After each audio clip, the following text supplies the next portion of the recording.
Usapang politika tayo mga sangkay, nilaglag nga ba ni Senator Amy Marcos ang kanyang kapatid na si BBM para lamang po kay VP Sara?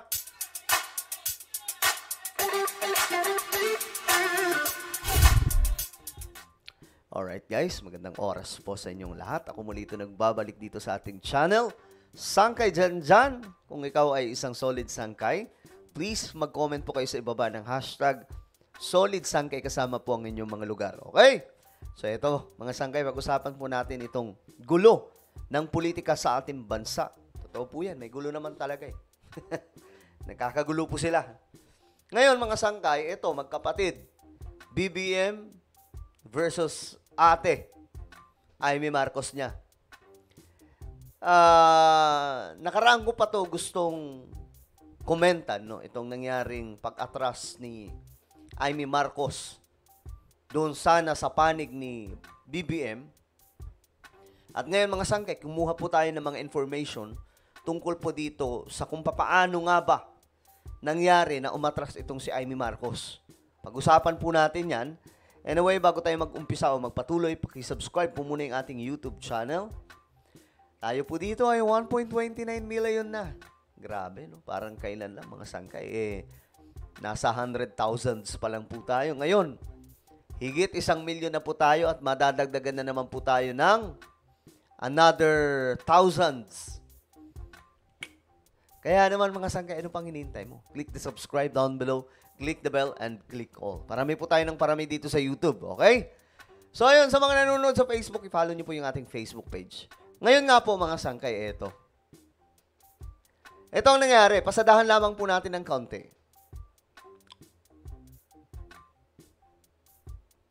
Ano ba to ayusin?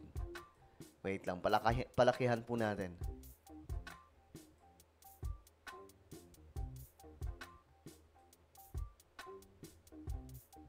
Ayun.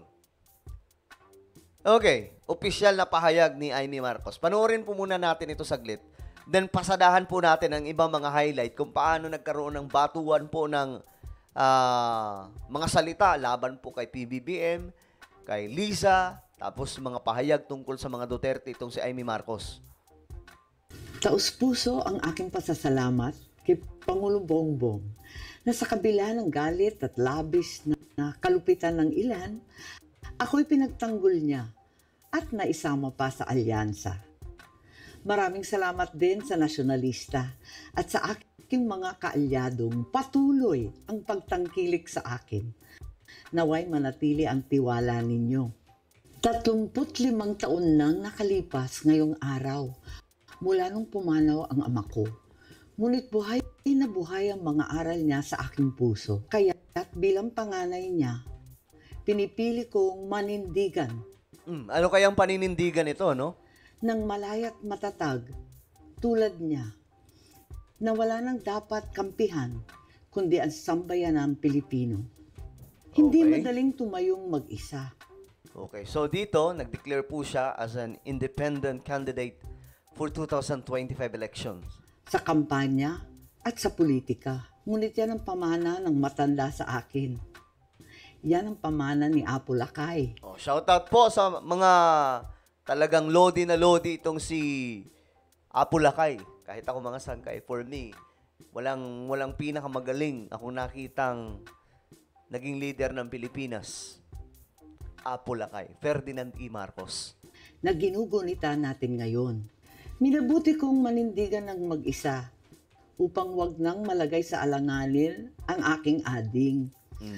Para wag nang mag-alinlangan ang aking mga tunay at minamahal na kaibigan. Okay. So, sa madaling sabi, para wag nang mag-alinlangan yung aking mga tunay na kaibigan at ganun din po si PBBM, yung ading niya. Ngayon, mga sangkay, gigitna daw po siya. Wala siyang, kumbaga, yung mga kaibigan niya, sino-sino pa ba? Ayan, sila VP Sara. Kasi pinaghihinalaan nga po siya na namamangka sa dalawang ilog, di ba? Siya daw po yung traidor sa loob. Maraming ganong impormasyon na lumalabas. Pinipili ko na lamang manatiling malaya at tapat, hindi sa isang grupo, kundi sa bawat Pilipino. Okay. So, magandang palusot sa mga Pilipino. Hindi siya magiging tapat sa mga grupo, kundi doon lamang po siya. Gitna. Pero pagdating po sa heart niya, mga sangkay, sa sambayan ng Pilipino. Bitbit ang aking mga nagawa para sa bayan nitong nakaraang termino. Mga batas na aking alay sa taong bayan at ang katotohanang hindi ako lumihis sa landas at prinsipyo ng aking ama. So, Manang Amy Marcos, yung pamamalakad ba ni PBBM ay wala na sa prinsipyo ni dating Pangulong Ferdinand E. Marcos? Ganun ba yun? Maglingkod sa bawat Pilipino nang walang pinapanigan, maliban sa kapakanan ng bawat mamamayan. Sana'y patuloy ninyo akong unawain at mahalin. Okay, so ano po ang inyong opinion tungkol dyan? Pero di ba tayo tapos? Okay? Kung si PBBM, inatrasan niya, mga sangkay, ito naman ang sinabi niya noon. Amy Marcos reiterates all-out support for Sara Duterte. O, diba? All out, ha? Panoorin natin. Senator Amy Marcos is again declaring her solid support for Vice President Sara Duterte, who recently quit all her cabinet duties under the administration of President Bongbong Marcos. In an ambush interview on Monday, June 24, kasi mag-best friend po ang dalawang to. Si VP Sara at saka si Senator Amy. Pero mga sangkay, may mga nagsasabi na itong si Amy Marcos, ginagamit lang daw po si VP Sara. Pero this time mga sangkay, mukhang iba eh. Iba yung kwento. Mukhang hindi po ginagamit eh. Kasi biruin mo, sa pagkakataong ito, si PBBM, malakas ang suporta. Hindi lang ng taong bayan, kundi ng mga politicians. Kita nyo ngayon, mga sangkay, iba't ibang mga higanting grupo ito, political groups, political party, nagsanib puwersa para kay PBBM. Andun ngayon sa Partido Federal ng Pilipinas. Ngayon, si Amy Marcos nag-quit at piniling gumita daw po. Pero, mga sangkay, ayon po dito sa kanyang statement, magiging all-out support siya o mag-all-out support po siya kay VP Sara Duterte. So, saan yan? Sa 2028 elections? Well, tingnan natin. Tandaan po natin, ang politika ay politika. Marami pwede magbago. Senator says she will support Duterte no matter what happens. Ulit-ulit lang naman na ano man ang mangyari, ang aking paniniwala at pagmamahal para kay VP Sara ay mananatili. Anumang laban, anumang hakbang, anumang hinaharap. Klaro yan, mga sanggay, ha? Lahat. All out. Anumang laban, anumang hinaharap. Mananatiling all out daw po ang suporta niya kay Sara. Ako'y kasama niya. On June 19, the Presidential Communications Office announced that Duterte resigned as a member of the Marcos Cabinet, Department of Education Chief, and Vice Chairperson of the National Task Force. Okay. Kita nyo na, all out po, mga sangkay, di ba? All out ang suporta niya kay Sara. May sinasabi din na may problema din daw po itong si FL Liza, asawa ni PBBM, at Senator Amy Marcos. Itong usaping ito, matagal na. Problemang pamilya po ito kasi, syempre, magkakapamilya sila. Lady Liza Araneta Marcos says she knows what line not to cross regarding her sister-in-law, Senator Amy Marcos. In an interview on Tune In kay Tunying, the First Lady alludes to possible tensions with Senator Amy Marcos. The First Lady is asked about Senator Marcos not defending President Ferdinand Marcos Jr. amid controversies. According to the First Lady, she is the outlaw in the Marcos family and knows what lines not to cross. She adds that the question should instead be addressed to Senator Marcos. According to the First Lady, the Marcos family has a weekly Sunday lunch together, which Senator Marcos has been unable to attend as of late. However, the First Lady says that Senator Marcos is always invited to the family lunch since the whole Marcos family has a group chat. Senator Marcos has openly criticized her brother, frequently playing the mediator May group chat pa pala sila. between the Marcos and Duterte families. Okay, so ayan, mga sangkay, no? Mapapansin talaga natin na mayroon pong, di ba, ano sabi niya?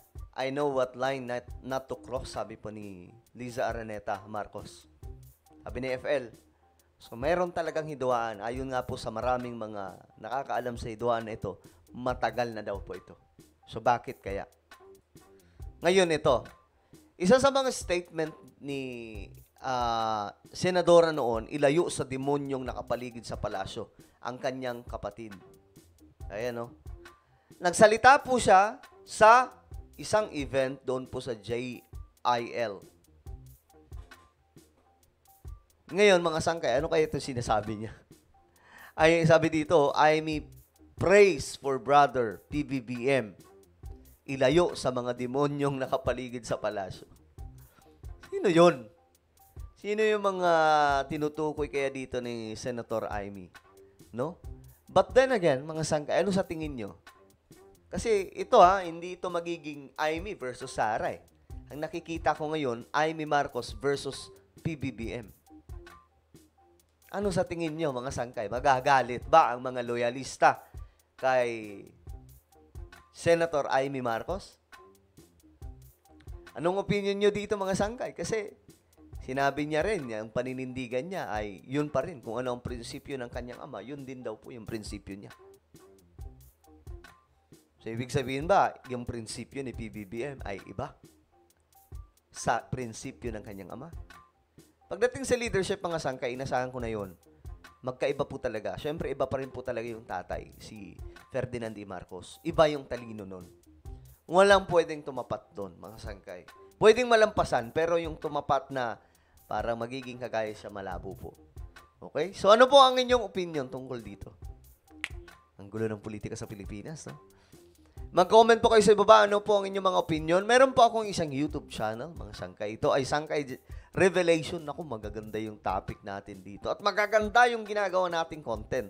Hanapin nyo po ito sa YouTube, mga sangkay. Kapag nakita nyo na, i-click nyo po yung subscribe, i-click ang bell, at i-click nyo po yung all. Ako na po yung magpapaalam. Mag-ingat po ang lahat.